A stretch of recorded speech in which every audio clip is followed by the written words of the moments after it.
आरतीताई आणि दीपकराव हताश होऊन बसलेले. इतकी सगळी तयारी झालेली. पत्रिका पण वाटल्या होत्या. नातेवाईकांसाठी रूम्स बुक केल्या. लग्न अगदी 8 दिवसावर आलेलं आणि आता सर्वांना फोन करून सांगायचं येऊ नका म्हणून, लग्न मोडलंय म्हणून. एका सर्वसामान्य कुटुंबाला हा धक्का पचवणं कठीणच होतं. हाच निर्णय घेणे आवश्यक होते, पण तरीही मनभर वजन ठेवल्यासारखं वाटतं. हेच खरं. पूजा MBA करून व्यवस्थित सेटल झाली तेव्हा कुठल्याशा वेबसाईटवरचं लग्नासाठी नाव नोंदणी केली रीतसर. कित्येक महिने मग पटलेली स्थळं शॉर्टलिस्ट करायच्या आणि त्यावर सल्ला मसलत करायच्या, असा त्या कुटुंबाचा कार्यक्रम झालेला. एकुलती एक मुलगी शक्यतो गावातच दिली तर बरं, हाही विचार होताच. त्यामुळे त्या दृष्टीने नाव काढली जात होती. हा बघ, हा बरा वाटतोय का? आरतीताई म्हणाली. नको ग बाई, किती उंच आहे हा, मान मोडून जाईल वरती बघून बघून त्याच्याकडे. चल, काहीतरीच बोलू नको. बरं, हा बघ. बरा आहे ग, पण नोकरी खूप छान आहे वाटत. हे बघ, हा तर वाटतोय ना बरा. तुझ्या तोलामोलाचा नोकरी पण आहे ने, दिसायला पण बरा आहे, म्हणजे तुझ्या आधी क्रायटेरियात बसणार आहे.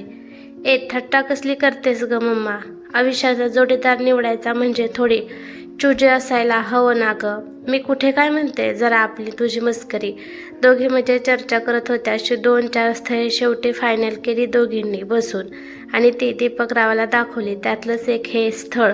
मुलगा चांगला शिकलेला, नोकरी पण चांगल्या ठिकाणी होती, कौटुंबिक पार्श्वभूमीही उत्तम. वडील कोणत्या तरी खाजगी कंपनीत उच्च पदावर होते नोकरीला. आई गृहिणी होती.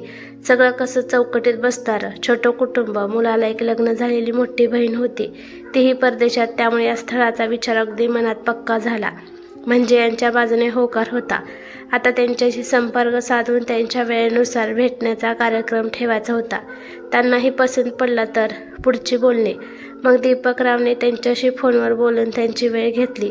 भेटीचा कार्यक्रम ठरला त्यांच्याच घरी. त्याप्रमाणे हे तिघे त्यांच्या घरी आले. घरही छान होते त्यांचं.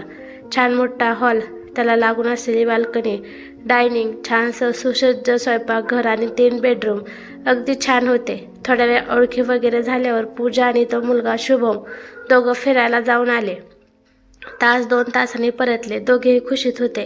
त्यांना दोघांना खुशीत बघून याही सर्वांच्या डोक्यावरचं ओझं उतरलं. हो, असे बघण्याचे 4-2 कार्यक्रम झालेले दोघांचेही, पण हात रिकामेच होते. शेवटी आता ही दोघे एकमेकांना पसंत आहेत म्हटल्यावर सगळेच अगदी रिलॅक्स झाले. दोन्हीकडचा होकार असल्यामुळे रीतसर सारे सोपस्कार, घर पाहणं वगैरे झाले. थोड्या दिवसांनी लग्नाची तारीख ठरवली.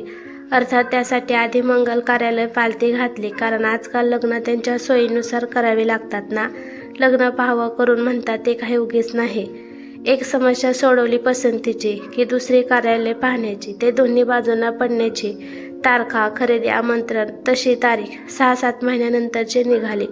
कार्यालयाच्या उपलब्धतेनुसार हे एक बरंच झालं, कारण तेवढाच वेळ या मुलांनाही मिळेल एकमेकांना ओळखण्याचा. काय बरोबर ना?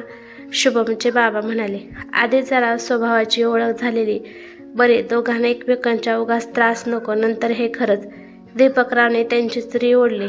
आणि हो, आपल्यालाही सवड मिळेल तयारीला थोडी, इथे आरतीताई म्हणाल्या. अहो, नातेवाईकांना सुट्ट्यासाठी आता सांगून ठेवायला हवं, आणि लेकीला तर पहिल्यांदा अमेरिकेतून येणार ना ती, त्यामुळे तिला व्यवस्थित प्लॅनिंग करता येईल, शुभमची आई म्हणाली. सगळं अगदी छान आहे हो, माणसं, घर, मुलगा. आरतीताई करुणाताईला म्हणजे दीपकच्या बहिणीला सांगत होती. तसंच आईलाही सांगितलं तिने सविस्तर. सगळे अगदी आनंदात होते, विशेषतः आरतीताईची आई. नातीचं लग्न म्हणून 6 महिने कसे भराभरा गेले. लग्नाची वेळ जवळ येऊन ठेपली. शुभम आणि पूजा एकमेकाला विकेंडला भेटत होते. व्हॉट्सअपवर रोज व्हिडिओ कॉलही होत होता. कधी कॉफी, कधी डिनर, असं शनिवार रविवार चालू असायचं, कारण इतर दिवशी फारसा वेळच मिळायचा नाही दोघांना. एका शहरात राहत असले तरी खूप लांब राहायचे आणि कामाच्या ठिकाणी यायला जायला खूप वेळही लागायचा. तसं टाईट शेड्यूल होतं दोघांचं. आज भेटतंस का? शुभमने सकाळी सकाळी फोन करून पूजाला विचारलं. आज रात्री मस्त डिनरला जाऊ, तिथूनच पिक्चर टाकू, नवा लागलाय करिश्माचा. आज नको रे. ऐक ना, मला आज ना ऋषिकेशच्या वाढदिवसाला जायचंय. सगळी गँग येणार आहे, तिथे धमाल करायची आहे, पूजा म्हणाली. कोण हा ऋषिकेश? अरे कॉलेजात होता, माझ्या मागच्याच आठवड्यात आलाय US वरून 3 वर्षांनी. त्याचा वाढदिवस साजरा करणारे आम्ही सगळे. त्याचा वाढदिवस महत्त्वाचा आणि मी नाही का? असं उगाच काहीतरी बोलू नकोस हां. चल निघते मी आता, ऑफिसातून डायरेक्ट जायचंय, त्यामुळे तयारी करायची मला. चल बाय, उद्या करते फोन. म्हणून तिने फोन ठेवला. असाच एकदा अचानक शुभम संध्याकाळी ऑफिसात आला तर ही एका कलिग बरोबर तिथलं गप्पा मारत होती काहीतरी. अरे आता इथे कसा? का येऊ नये का? नाही तसं नाही रे, एकदम इथे पाहिले तुला म्हणून विचारलं. बाय द वे, हा माझा कलिग आणि हा शुभम, माझा होणारा नवरा. शुभम त्या मुलाचं कार्तिकचं निरीक्षण करत होता. ते पाहून पूजालाच कसं तरी झालं. तिने पटकन तिकडून निघण्याचा निर्णय घेतला. चल बाय कार्तिक. कार्तिक शुभमपेक्षा दिसायला नक्कीच उजवा होता. हँडसम, सावळा असला तरी फीचर्स एकदम शार्प होते त्याचे, त्यामुळे एकदम रुबाबदार दिसायचा. काय पाहत होतास त्याच्याकडे एवढा? बापरे, त्याच्या लक्षात आलं नाही म्हणून बरं. खास आहे का तो? चिल. अरे लग्न झाले त्याचं आणि बायको पण सुंदर आहे त्याची. एवढं बोलून ती निघाली त्याच्याबरोबर. खरं तर तिच्यासाठी फ्रेंड्स, कलिग्स हे सारे लिंग भेदाच्या पलीकडे होते. अशाच वातावरणात लहानापासून ती वाढलेली, त्यामुळे मित्र किंवा मैत्रिणी काय दोन्ही सारखीच होते तिला. त्यामुळे व्यक्तिमत्वात एक मोकळेपणा येतो आणि मुख्य म्हणजे मतं उदार होतात.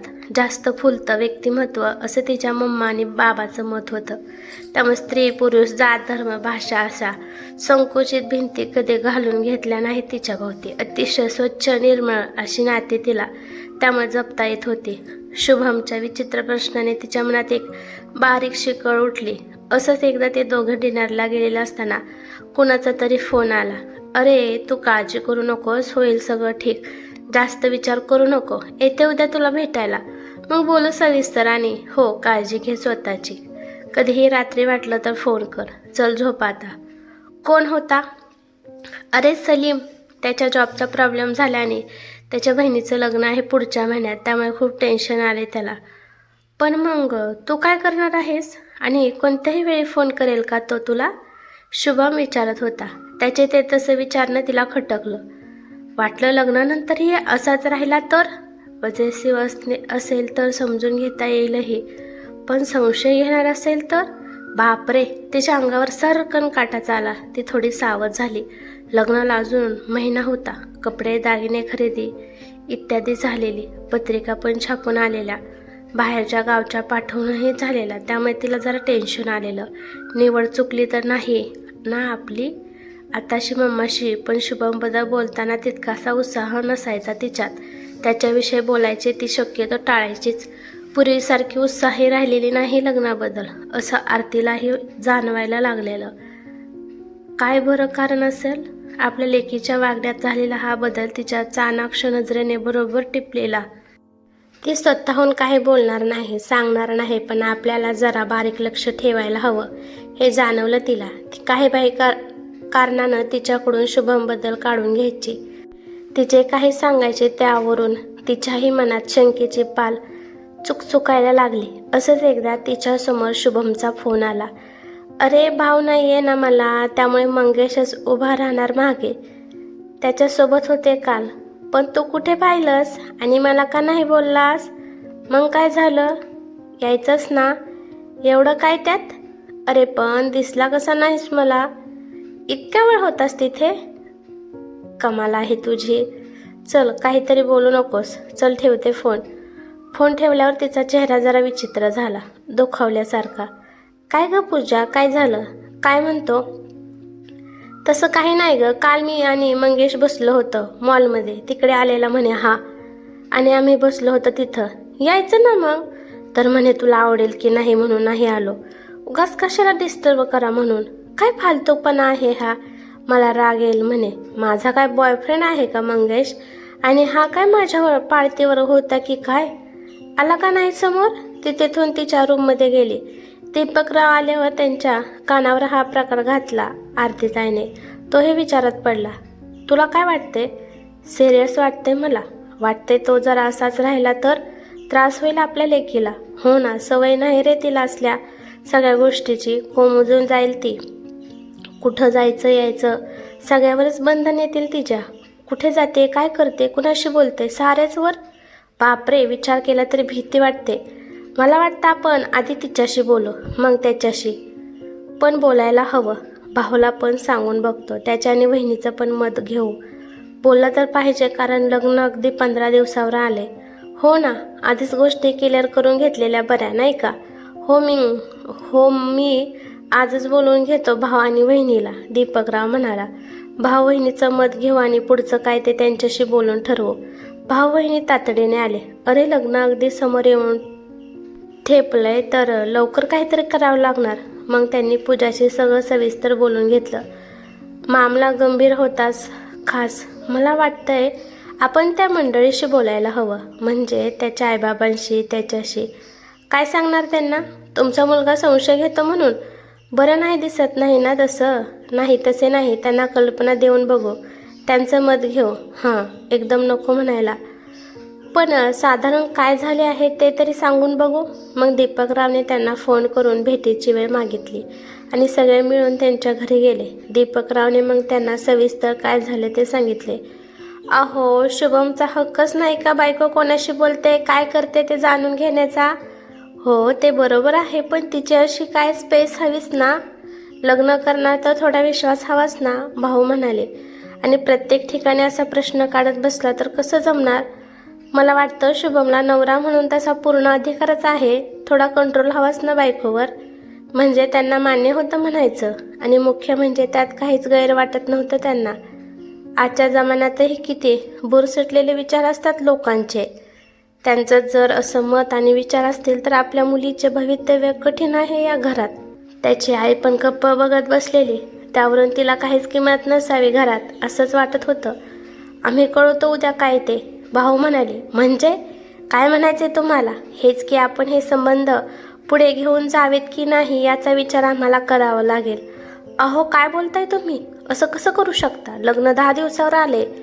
हो, पण झालं नाही आहे ना. आणि नाही झालं तेच चांगलं झाले असं वाटायला लागलं आता आम्हाला. असा काही निर्णय हे लोक घेतील अशी अपेक्षाच केली नव्हती त्यांनी. त्यामुळे जरा गडबडलेच ते. मला वाटते तुम्ही जरा तीच करताय, ते म्हणाले. नाही, आता हे लग्न होणे नाही, बस इतकंच कळते मला, दीपकरावने निर्वाणीत सांगितलं त्यांना. आणि सारे तेथून घरी आले. सगळंच इतके पटापटा घडलं की काहीच कळलं नाही. पण जे झालं ते चांगलंच, हे मात्र सर्वांना पटले.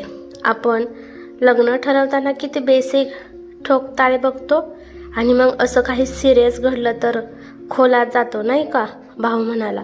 हो ना, तरी बरं एवढा कालावधी मिळाला, त्यामुळे कमीत कमी लग्नापूर्वी सारं कळलं, नाहीतर अनर्थच घडला असता. हो ना, मला तर बाबा कल्पनाच करत नाही काय झालं असतं पोरीचं. पूजाला निदान त्याला पारखता आले. लग्न गायने उरकलं असतं तर भलताच घोळ झाला असता. हो ना, एवढ्या मोकळ्या वातावरणात वाढलेली आपली लेक लग्नानंतर कोंडवाड्यातच गेली असती की काय? वहिनी म्हणाल्या. काय झालं असतं याचा विचारच करत नाही, आरतीताई म्हणाली. पण आता लोक काय म्हणतील? अगं, लोक काय म्हणणार आहेत? आज बोलतील उद्या विसरतील, दीपकराव म्हणाले. आणि आपल्या लेकीचं आयुष्यभराचं नुकसान झालं असतं तर लोक येणार होते का भरून काढायला? वहिनी म्हणाल्या.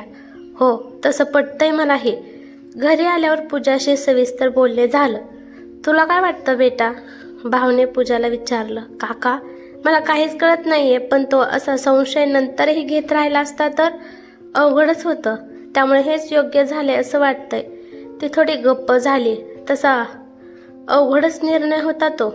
आम्ही आहोत सगळे तुझ्याबरोबर, तू नको काळजी करू. होईल सगळं नीट. फक्त ठामपणे तुझा निर्णय काय ते सांग. काका, माझा निर्णय पक्का आहे, पण थोडं टेन्शन आले, इतकंच. अशा रीतीने ठरलेलं लग्न रहित केल्याचं सगळ्यांना सांगायचं टेन्शन आलेलं घरात. पण मुलीच्या भवितव्याचा विचार करता हा कठोर आणि कटू निर्णय घेणे भागच होते त्यांना. त्यामुळे त्यांनी सर्वांना फोन करून निर्णय सांगितला. लोकांना खूप प्रश्न पडलेले. प्रश्नाला उत्तर देऊन जीव मेटाकुटीला आलेला होता. काहींना हा आतातीपणा वाटत होता, तर काहींना योग्य निर्णय वाटत होता. पण लोकांना काही वाटो, त्यांच्या लेकीची तरी एका मोठ्या होणाऱ्या कोंडवाड्यातून सुटका झाल्याचे समाधानच होतं. ही कथा कशी वाटली ते मला कमेंट करून नक्की सांगा. कथा आवडली तर लाईक शेअर नक्की करा आणि चॅनलवरती नवीन असाल तर चॅनलला सबस्क्राईब करा. धन्यवाद.